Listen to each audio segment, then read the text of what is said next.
Hey, welcome everyone to the From the Shadows podcast. I'm your host, Shane Grove, and with me is the shirtless this morning super producer, Jason. Fully clothed. Fully clothed. Greetings, Fully everyone. And loyal listeners to the program will understand why I'm going to have to start checking if Jason is fully clothed. Not to scare any of the new listeners off, but you know, It's a family podcast. It's a family podcast. All right. And well, I mean, we're super excited about our guest today because, as always, we do think that our best shows, and nothing against the people that are researchers and authors and everything. I mean, they bring great things to the show too. But I know our listeners really love. Yeah, but our listeners really love to hear personal experiences, and so a lot of the people that we get either reach out to us through our Facebook pages, After the Shadows, or the From the Shadows podcast. They come to the website, fromtheshadowspodcast.com and get a hold of us that way, or they get a hold of me on Instagram through the From the Shadows podcast Instagram, or my own personal Shane Grove author, or even on my Facebook page. Nobody contacts Jason. I don't know why. Maybe it's because he's intimidated. But we love for people to reach out that way and kind of tell us a story. I also post a lot of our stuff on a lot of Facebook pages that are, because a lot of, especially the Bigfoot ones. So our guest today was somebody whose story I came across on the Pennsylvania research page, which is hosted by a former guest, Mary Fabian. So I saw this story this young lady was telling, and I'm like, wow, this is pretty good. So I reached out to her, and once I talked to her, we knew we had to have her on because these are some good encounters, and I think everybody will enjoy them. So Cassidy, welcome this fine Sunday morning to the From the Shadows podcast. Well, thank you for having me. Hey, we're glad you're here because, and I think after hearing your one experience, I think a lot of people understand why. I'm just glad you are here because I don't know. I hints that it was a little dangerous, and perhaps she's lucky to be here. Is that what you're trying to indicate? I'm just saying it was a little too close of an encounter for my kind. Ooh, okay? Do tell. And I will tell you this. I will preface this with, if I am going to have to take any girl with me, and nothing against girls, but if I'm going to have to take a girl with me into the woods, into battle, into any kind of tough situation, I'm taking Cassidy. Because after talking to her, she's one tough chick. That's all I can say. Now that's high praise right there. I can't wait to hear these stories. She's one tough chick. So Cassidy, no pressure, but why don't you tell everybody, where you're at as best, as close as you want to, and kind of, what happened in a couple of your encounters. Alrighty. Well, I am from Dawson, PA. Right at the bottom of Peters Mountain, right off the Appalachian Trail. I've had two main encounters, like a couple of just weird, eerie sounds I've heard multiple times, but just two main sightings. So I guess I'll just start in with the first one. That's a good play. Hey, it's a good place. Yeah. Well, okay. So 2 years ago, it was the second week of buck season here, and I decided, you know what, I got out of school. I was like, I'm just going to go up and sit in the woods for a little while. So I headed up, and I was just chilling, just listening. I was on the phone a little bit for about 5 minutes, and then I lost service. But then about 5:15, 5:16 p.m., I was getting all my stuff ready, and I was getting ready to head out of the stand, and I just heard some heavy footsteps, some real just heavy. Like, I don't know how else to explain it. But it seemed really, like, pretty close. And it had to be about 15 to 20 yards up the ravine. That was to my right. So, like, if I would look across my stand over into this ravine, looking straight ahead, if there wasn't the ravine, he was easily 10 yards next to me. But because of the ravine and having to go down and back up the other side to get to me, that's what made it the 15 to 20 yards. But it was just very, very close. Well, yeah, I mean, that seems like, and you're so young, you would not remember this, but remember like the reach out and touch someone, Jason commercial for the telephone? Yeah. I mean, 10 yards for something. Okay. Well, I'm looking 10 yards away from me here in my office thinking, what can reach out and grab me from 10 yards away? So, okay. All right. I'm sorry, Cassidy. Keep going, because that just gets me. That gets me how close that is. How really close that is. Okay. But the whole time I'm like, no, it's just a big deer. It's got to be a bunch of deer. So at this point, I'm getting excited. Like, I'm about to, get some jerky out of this. So I'm getting really excited. So I get my gun up and I'm holding it in my hands and I'm just looking, trying to figure out what it is. And then as soon as I seen it, I was like, oh no, that's not what I thought. But just this big black and brown, just fuzzy figure just popped right out from behind the thicket and did not pay me no mind, and then walked a few feet into the next thicket and just stopped dead in his tracks.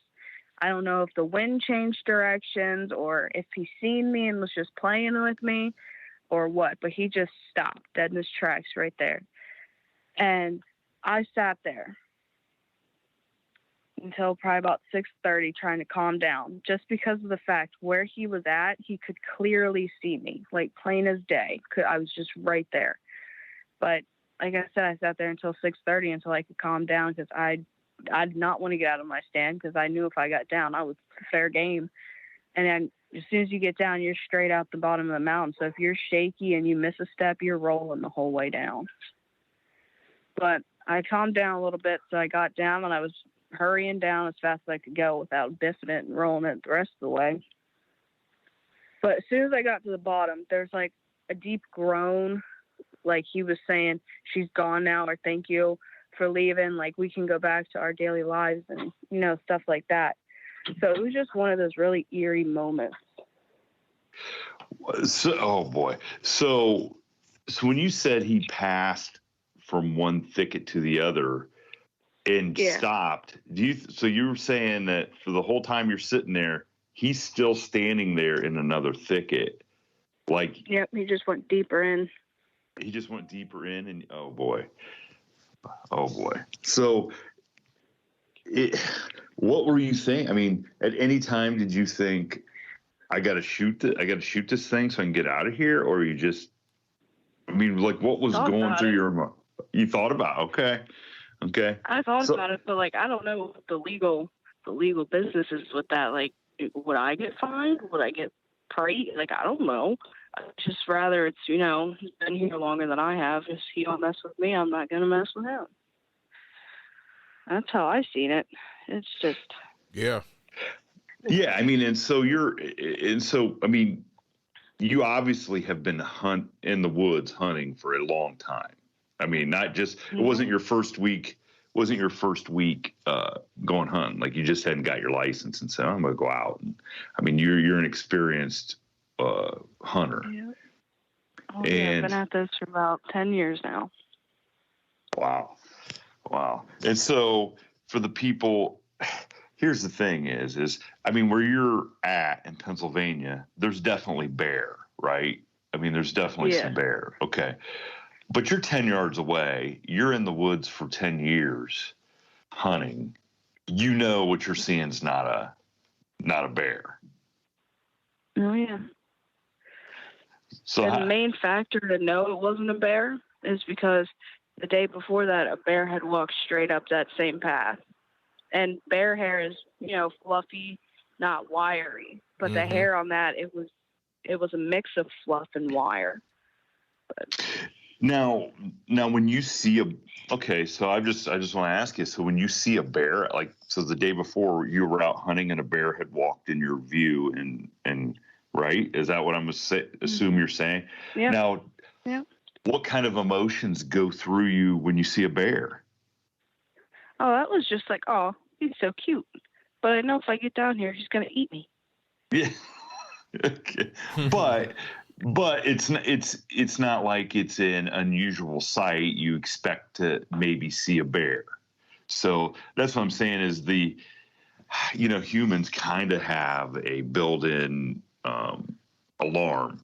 When you see something that's totally out of bounds for what you're doing or where you're at, your body, your mind and your butt kind of tell you.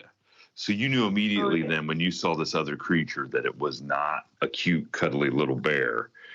I know. Now how big do you think this thing was? The tree was behind. It was an old white oak, and I know that tree's really big around. I don't know the exact measurement, but I can't wrap my arms around it. But it was standing right behind it, and its shoulders were still sticking out about 6 inches on both sides. And height-wise, easily 7-8 foot. I'd go 7.5. Holy smoke! Boy, that was a big animal. Yeah, he was big.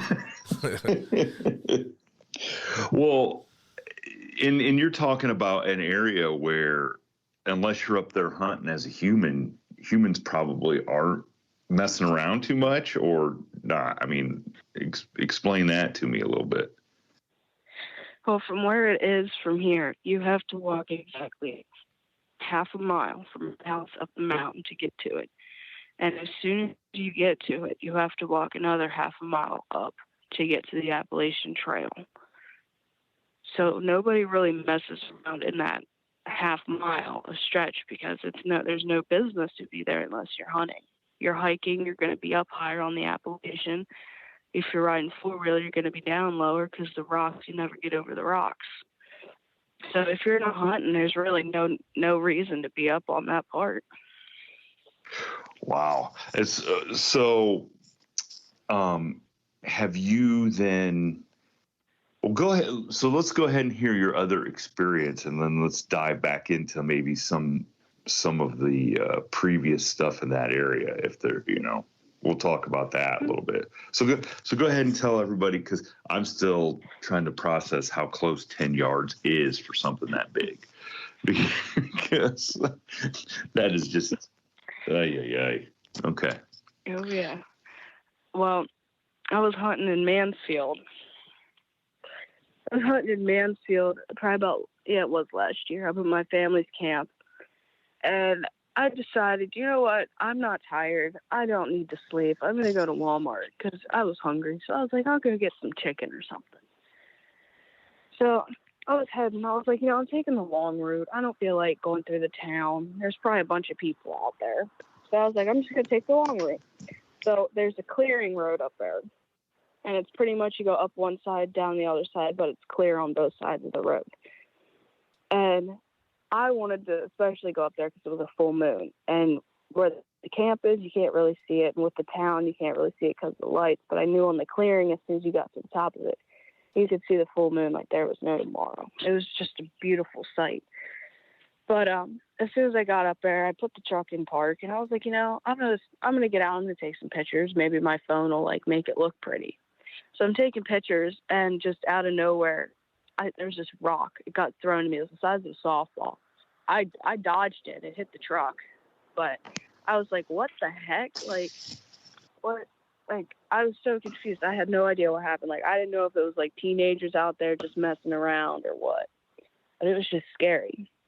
So I was like, well, screw this. So I just got back in the truck, and I was like, well, I'm going to see, because I'm nosy. I got to see. So I back up and I aim my headlights where it came from. Nothing. Did not see a single thing. So I'm like, oh, well, I'm just going to go to Walmart now. So I head out and I'm heading to Walmart. And I'm coming through Walmart. I was like, I should just go back that way just to see. So that's what I did. I went the same way back just to see. as I was driving off from putting my taillights in there, I just happened to look back, and in my rear view, I just seen him, just standing there, just popped right out on the road a couple feet, and just stood there. And I was after something threw the rock at you. Yep. Okay. All right. Yeah. Well, I missed that part. It was in the story I posted on there, and then I got sidetracked. Skipped right over it. So you see it then what? Do you like say stop and turn around, or do you? I just slammed on my brakes and started watching it. But I could not. That was probably the more scarier one of the two, just because of the fact it was right there. And I was trying to watch it and get a picture, but it just took 2 more steps and it was back into the woods it went. And so that, I mean, because you're not talking like right by Walmart, are you? I mean, you're talking like it's an old, okay. So it's a desolate place that you're at. I mean, even though there's a road there, it's still kind of, there's nothing going on. So you didn't feel compelled to jump out of the truck and try to get a better. No, I was content in there. So in other words, you got out near wherever that creature was, and it didn't like you. It didn't like you out there, and it wanted to make sure you were leaving. And it wanted to make sure you were leaving. So it threw the rock to get your attention. Yep. Okay. To say, hey, you need to go. Like, this is mine. You go. Wow. Wow. So, I mean, and I think Jason will agree, when you talk to like hunters, and I've heard Wes say this and some other, hunters have such an eye for detail when it comes to what's going on in nature. And you guys that are out there in the woods pay such close attention to every little thing that's going on. I love the fact that you're, that most people wouldn't see something in the rearview mirror in the taillights. But it's like like you said, you're like kind of nosy and you want to see what all's going on. So you're really paying attention to your surroundings. I think that's a lot of people don't do. They'd already been looking at their phone probably for something or. Yeah. I don't know. Just I've always been like since I was little, if there was ever deer, like my dad would purposely stop to make sure I could see the deer. Mm-hmm. So it always became like a game, like who could see the deer first, like who could do this. So like every time I'm always like eye out for deer, and then sometimes something else catches my eye. Mm-hmm. Yep. So when that creature then stepped out of sight from your taillights, did you just say, "Okay, good enough. I'm just going to keep on going," and yep. You didn't feel compelled to like turn around and try to get it in the headlights or anything, or? Oh, it was more the fact that if it already threw a rock and I got out of the truck for 5 seconds, what's it going to do if I back out? Because I initially would have been to them ignoring the sun to get out. So what would have happened if I backed up just to try and get another? Mm-hmm. Yeah. It'll be like a sign of aggression, perhaps. You just couldn't take that chance. I understand completely. Yep. Yeah, and I understand. I mean, I'm hearing this, and you're describing how big that thing is. Okay, that you saw when you were out hunting, and so you got to imagine that's the normal size for something like that. And if something's 7.5 feet to 8 feet tall and 6 inches wider than a pretty good sized tree in the shoulders, you turning a truck around isn't going to scare it. It's liable to be able to just yank that truck door right off and yank you out. Because I can hear people right now thinking, "Oh, I would have turned around or I'd have jumped back out and got the camera out." Well, that's all them. I want no part of that. Yeah, exactly. Well, but I think that's a testament to the time you have spent out in the woods hunting. And like you said, you had the feeling of it was giving you a chance to get out. And if you're going to ignore that warning, then you're going to maybe pay a little bit of a price for it. But but so you've had a couple other little experiences where you heard stuff and didn't. Now, was that before you had sightings and you just didn't realize what you were hearing, or? Yeah, the main ones were like, because I live in the middle of nowhere, like in the middle of the woods. So I would let my dogs out at night and they'd go crazy. And we'd always just say, oh, it's just deer, it's just this, it's just that. But then after I was up there in the woods and I seen that, and it was just because the way he came. If he would have came the long way, it would make sense. But if he would have came straight up like I did, that would make more sense, which means he would have had to pass my house, past my dogs to get up there. Oh, so you're saying we're in the first incident where you were hunting for that for that creature to get up where it was, the most sense it made for traveling was to go the same way you went. Yep, and because unless he's training for the next athlete, like Olympics and stuff, he would not have came the other way, because that's 7-8 miles of just pure uphill and rock. Wow. Jeez. So what else so this sounds like this sounds like a perfect area for quite a few of these creatures to just kind of be left alone. But what else have you heard from the area? Like I asked you before, okay, you said your dad and your grandpa both hunted from that same spot. You want to tell everybody so you asked them if they had ever experienced anything. What did they have to say?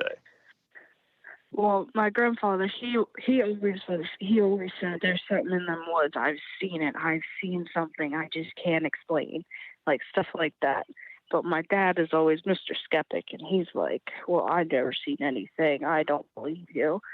But he always gets real gamey smells up there, real strong smells that end up pushing him out. But he came down the one time. He usually goes up at about 3 o'clock just to get settled in and then wait. But he went up at 3 and he was back by 4 because he just said the smell up there was just too bad. It was just gamey, like something dying. But he never believed it.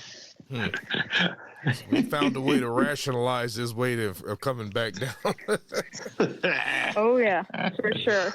Well, Jason, when she told me that, now were we talking he's going up at 3 in the morning, right, to get set up? Yeah. Yep. Okay. Yep. So Jason, she's telling me about this. He's up there and the smell is overwhelming to the point where he comes. I mean, I don't hunt, but I know enough. If you get up at 3 o'clock in the morning to go do something, you're serious about it. Okay. Yeah. And you're not just going to turn around and leave, no matter what it's doing, no matter what you're doing, hunting, fishing, heading for Walt Disney World, Disney World on vacation, whatever you're doing at 3 o'clock in the morning, you're serious about it. So think about the fact that he's up there in the dark, a half mile up away from his house, and he's overwhelmed by the smell. So that thing has to be. It had to be really close, very close. There, just watching him, and he has to tell himself, "Yeah, this is a dead deer."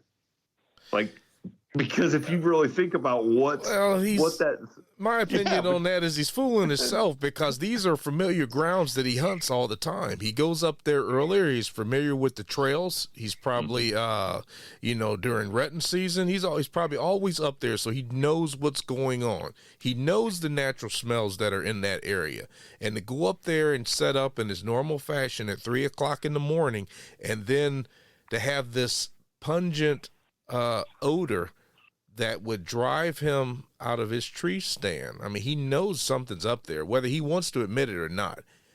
I'm sure he knows something is up there. That's why he left.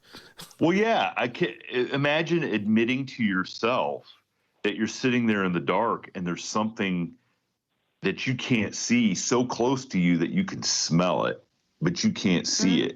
Oh yeah. Okay. Yeah. And That's terrifying. Yeah, it would be terrifying, very terrifying. That's an underwear changing experience right there, buddy. And think if he heard it like walking around. I mean, I'm sure these things are so heavy, they probably sound like Clydesdale horses when they, prance around a little bit. You could tell that there's a lot of weight there. Weight and power. Yeah. Yeah. I'm sorry, Jason. I don't think that prance around was probably a good adjective in describing.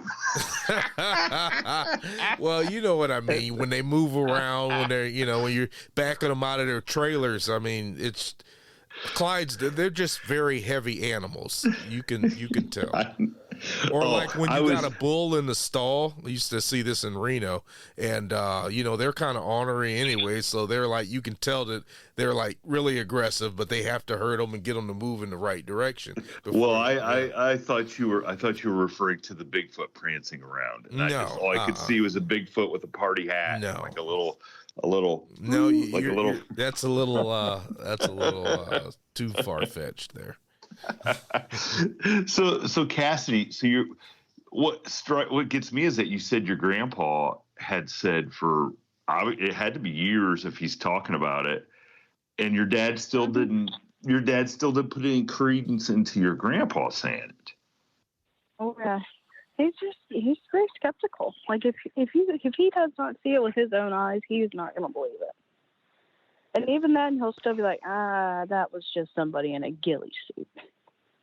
Right, but I don't. Okay, like I said, I'm a novice. I don't go out hunting. My one daughter who plays college basketball, she was a deer hunter. She goes out, but it's not deer hunting like you're doing. It's deer hunting where they come into the open field and are eating out of a corn pile. Okay. But, I know from talking to her just how intense and, on edge and high stakes it seems to be when you're sitting there with the gun trying to hit a deer. What fool is going to be literally 10 yards away from a trained hunter in a ghillie suit dancing around? I'm going back to the prancing, I'm going back to you'd have to be a fool, wouldn't you? I mean, or if somebody you're not, with a death wish. Yeah.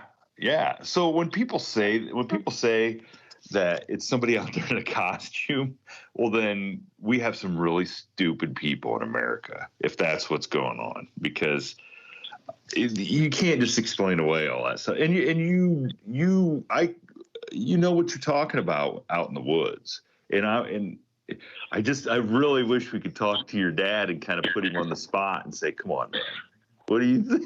What do you think? Because that can't be the first time then. If your grandpa has seen stuff and you guys have all hunted in that same spot, right? Isn't that what you said? You guys have all used that same stand. Yep. Wow. So to think that your grandpa might have seen the same creature that you saw however many years earlier, that's crazy. That's kind of crazy. It really is. Now, so I'm assuming you told your dad then about your, at least the one experience, and he told you were crazy? Oh, yeah, pretty much. Because I'd start out with it and be like, hey, this is what I see. He'd be like, yeah, your butt's out. And then he'll just be like, yeah, I'm not listening. I'm just like, okay.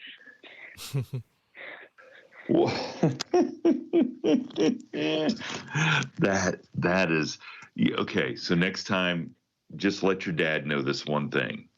He may not believe in Bigfoot, but Bigfoot believes in him.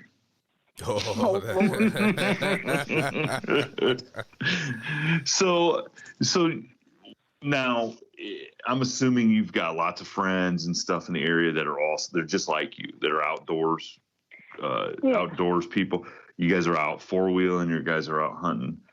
Has there been any other stories from the area that your peer group has told, like, okay, well, you saw one, well, guess what I saw? I mean, has there been any of that has gone on?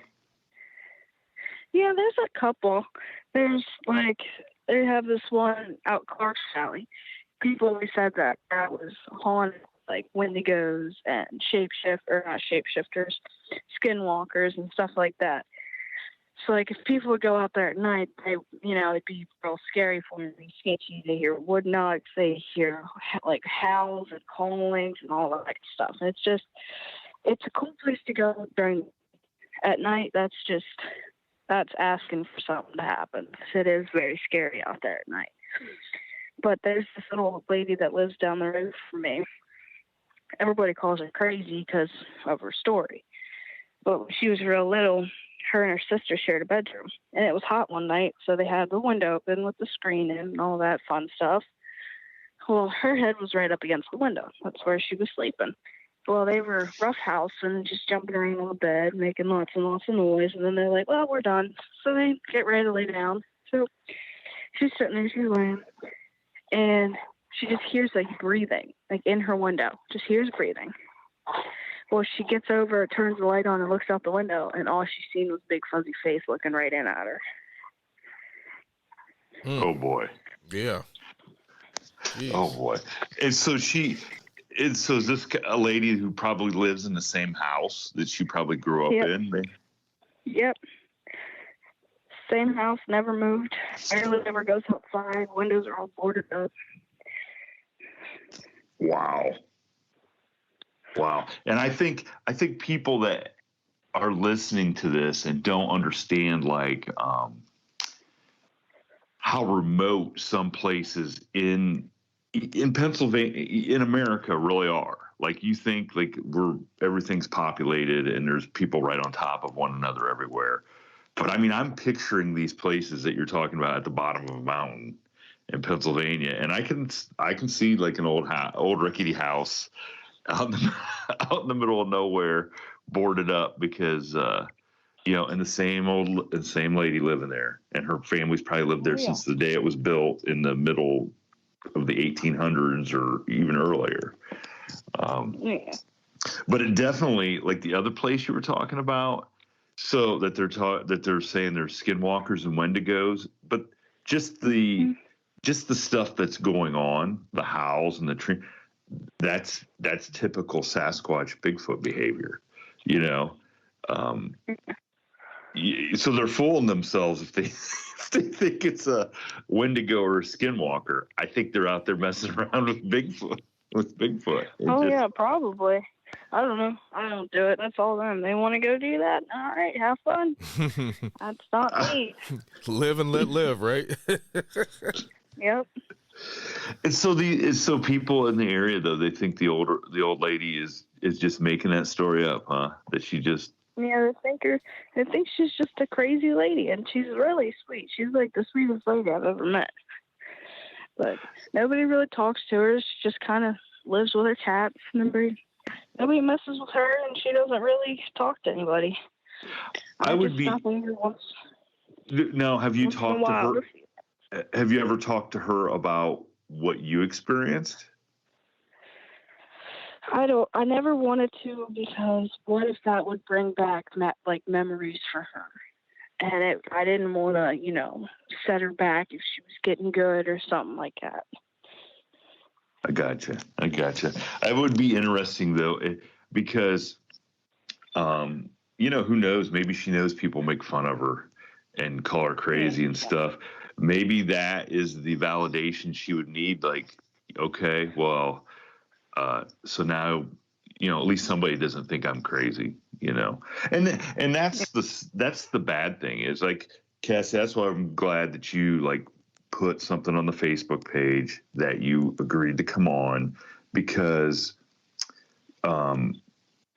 just like that, people that, like your dad, that won't accept unless they see it with their own eyes, then that prevents other people from coming forward and telling their stories, and nobody deserves to be called a kook because of some experience that they had. You didn't ask. Somebody don't believe them. Yeah, you didn't ask. You didn't ask for that, for either one of those experiences. Mm-mm. Because now I mean, how is it now? When you go hunting and you're up there, you got to be thinking about that all the time, don't you? Oh, I do. I do not do early morning hunts, and I do not do late evening hunts. I stay out of the woods in dark, but then I always end up coming out at dark anyway, just because I like being in the woods. It's like my peace. It's my little slice of heaven. So you've kind of come to the realization that, you've been in the woods hundreds or thousands of times and nothing ever happened, that if you just kind of mind your own business, maybe that's the way it'll be. But you just know. I mean, you got to just know. I mean, this has got to be the same way with bears, right? Bears are out there. If you're vigilant and careful, you can steer clear of trouble. Yeah, 9 times out of 10, if you don't mess with them, they won't mess with you. Now, I want to ask you, because I'm not a gun guy, okay, but how safe do you feel with the kind of weapons you're going out into the woods with against something that size? Well, I just hope I'm pretty good. I'm a pretty good shot as I am. With a bolt action, it might take me a sec to get another one in there. Oh, wow. Listen, like I said, if I got to take a girl with me, you're the one, because I'm running scared out of the woods. You can at least get a couple shots off and save me. or else Jason, she might just figure I can't kill the Bigfoot. I'm just going to wound Shane, and then I'm going to walk out past him, and the Bigfoot can get in. Bigfoot will have his hands full. Oh boy! So when you had that sighting there in the woods, like, what did you think you were seeing? Like what do you think was standing there 10 yards away from you? Did you was it just an animal? Was it a wild man? I mean, go ahead. At first I was like, is it a bear? And then I started seeing it more. I was like, no, that's not a bear. And then just instantly in my head, I go, that's Bigfoot. I just seen Bigfoot. And then it settled in, and then I got panicky. But did you get the feeling that it was just an animal, or that there's more to it than just an animal? At first I just thought it was a bear. And then I seen the whole thing, and I was like, yeah, that's definitely not a bear. Okay. Yeah. Well, Cassidy, I'm going to tell you what. These are great. These are great experiences. I'm telling you, I think our listeners are going to really. They're going to love these. Yes. They're going to love this. They're going to love the stories, and I really do. I do appreciate the fact that you shared them on that Facebook page, and that you came on and shared them with us. Yes, absolutely. I'm glad that look, you're one tough chick, because I don't know that I can go back out in the woods for sure.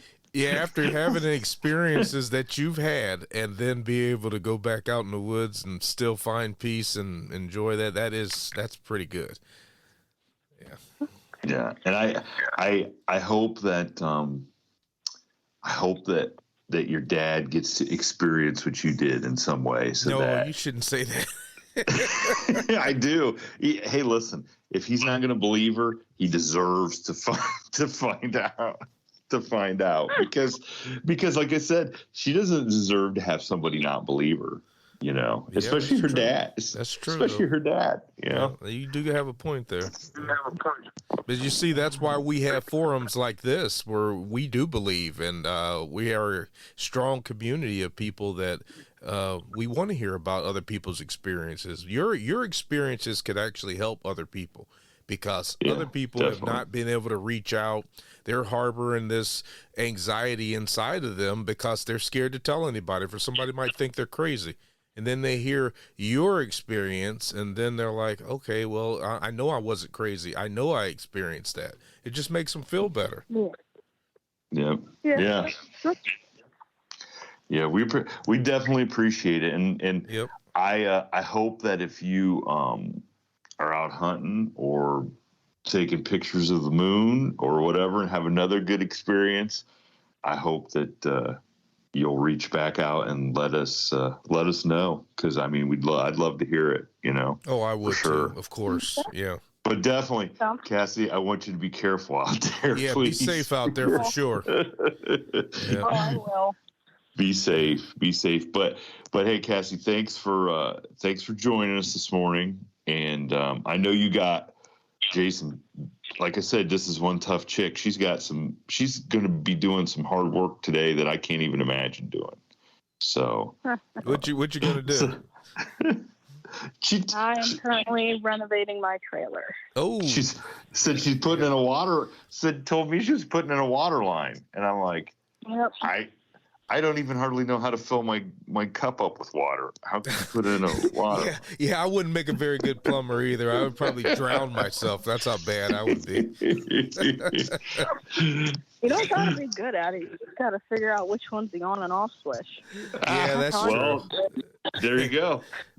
I'm done at that point, right? Well, then if you're gonna sweat the copper together, you're gonna be replacing some pipes. That would be a little difficult too. well, Cassidy, good luck.